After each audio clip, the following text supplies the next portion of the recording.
The alien invasion of Earth will be met by a group of fearless warriors that number just 100 souls. Platinum Games, the developers behind Vanquish and Bayonetta, are not only releasing Bayonetta 2 for the Wii U, but they're releasing a new game called The Wonderful 101. Matt Ryan's going to tell us all about it. Well, gamers have been asking for new IP from Nintendo for a while, and this is it. We're pretty excited about it. It's an over-the-top action game with some strategy elements to it. It looks beautiful, and it's the next gift to us from Platinum Games. Team, unite up! I need to know about these heroes because there's 101 of them, but how do they find each other? Well, there's 100 of them plus yourself, therefore the 101. And you start with a lower number of them and you accumulate more. When they go down in battle, they get knocked out and you need to revive them. And you basically control a horde of them through the environment. And then there's this over-the-top action where they'll gather together and make a huge weapon or construct a bridge for you out of themselves. So it's a lot of fun. You want to try not to lose them. You want to try to accumulate up to 100 of them, obviously, and you are controlling them in the single-player mode as Wonder Red, which is one of the lead characters. You can also play multiplayer, where a lot of people are controlling hordes, and things got really chaotic then. I need you to tell me what you think Platinum Games brought to the gameplay, because I know they're synonymous with making awesome combat. Yeah, well, this is over-the-top action combat, so they're definitely bringing that to the table. But if you look at the game, it's got an art style that you can see with some of the other games that they've done. The comic book look and feel and sound is something that really comes out of the developers at Platinum Games, and I think it really comes across really well in this game. For annihilation! Forward in the ongoing struggle over the province's lack of catastrophic drug coverage.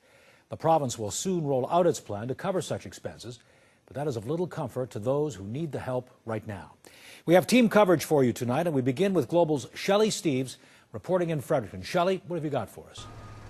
Well, Ron, for the second time this week, a New Brunswicker with a rare disease has come forward to say they can't get treatment for their disease because we still don't have a catastrophic drug program here in the province. The latest man is from near Grand Bay, Westfield. He arrived in Fredericton today to plead his case to the province.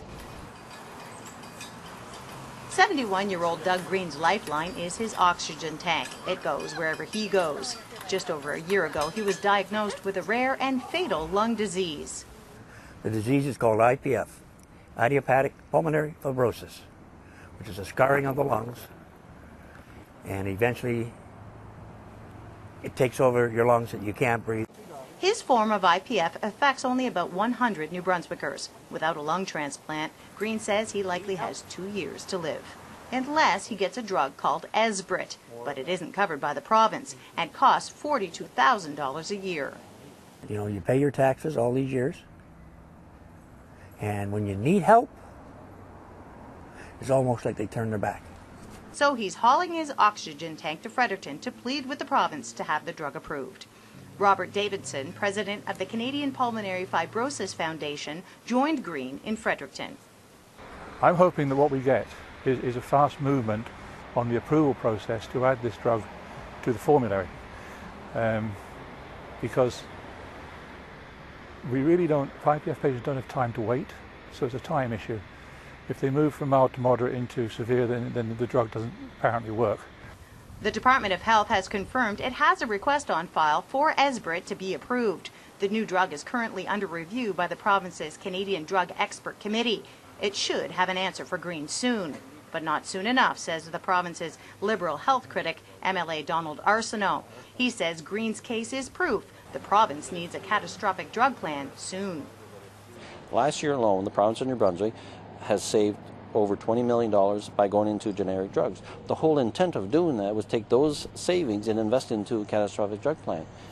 The province says the plan is in the works and should be launched as early as next year. Too late, says Greene, to treat his disease in time. Well, I hope if they can prescribe this drug for me before the end of this year, as if to say, give me a fighting chance anyways. Shelley Steeves, Global News, Fredericton.